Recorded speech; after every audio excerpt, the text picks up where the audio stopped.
Bonjour à tous. Un an déjà depuis l'annonce du confinement. Un an que le monde tourne au ralenti. Le temps s'est arrêté et a repris par vagues pour se figer à nouveau. Cette crise sanitaire exceptionnelle a mis nos libertés sous cloche et a fragilisé nos quotidiens, éprouvant tous les secteurs d'activité et la culture en particulier. Les théâtres attendent depuis de longs mois avec impuissance et impatience la réouverture des salles. À Pole-en-Seine, aucun spectacle de la saison 2020-2021 n'a pu pour le moment jouer.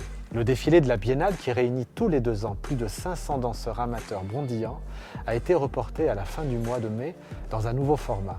Depuis plusieurs mois, toutes les structures culturelles jonglent avec des scénarios de report, des hypothèses de reprise, des protocoles d'accueil public quasi hebdomadaires et toujours plus insensés. Autant dire que toute la profession avance chapitre par chapitre, pour ainsi dire dans le brouillard et sans réelle perspective de reprise. Pourtant, et malgré ces difficultés, l'équipe de Pole-en-Seine, comme l'équipe du Centre chorégraphique national de Créteil, à l'image de bien d'autres lieux, se démène au quotidien pour continuer à exister et à proposer de nouveaux formats pour le public, exploitant au maximum les minces fenêtres de tir autorisées par le gouvernement, afin de maintenir ce lien social si important en cette période délicate. Un an est passé et il est important pour nous de vous partager quelques chiffres qui témoignent de notre engagement et de notre responsabilité à se réinventer malgré tout. Au Centre chorégraphique Paul Pic, nous avons proposé près de 150 cours en ligne à nos élèves pendant le premier confinement et lancé sur nos réseaux sociaux un défi confiné autour de la danse qui a rassemblé plus de 20 000 vues. Fin août, l'assouplissement des mesures sanitaires nous a permis d'organiser un camp d'été où 106 personnes ont participé à 14 cours de danse répartis sur une semaine. Notre traditionnelle journée porte ouverte a rassemblé plus de 250 personnes heureuses de se retrouver enfin.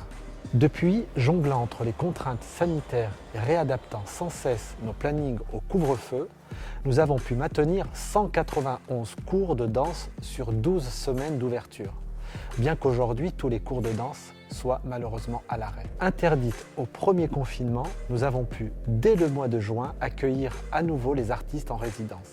Au total, 23 compagnies ont pu retrouver le chemin des studios et 4 représentations professionnelles ont pu être organisées.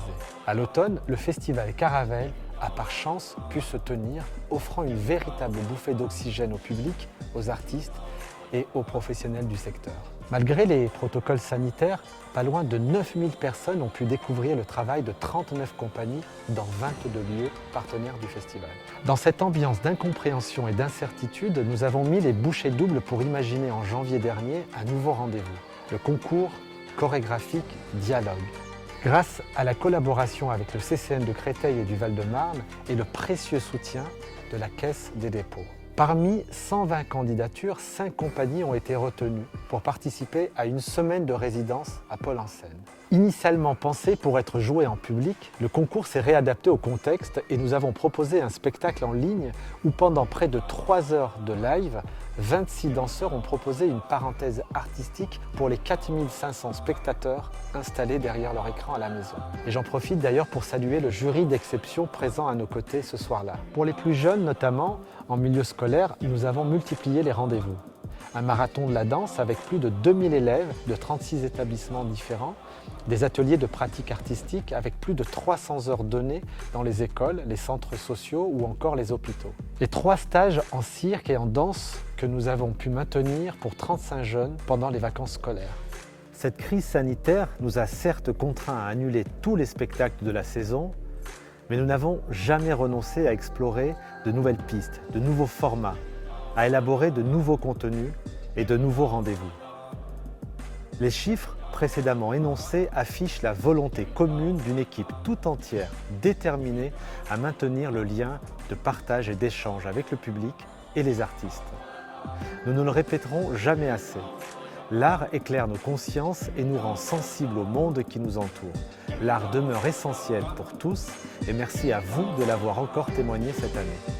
Octavio Paz disait « C'est de l'isolement que meurent les civilisations ».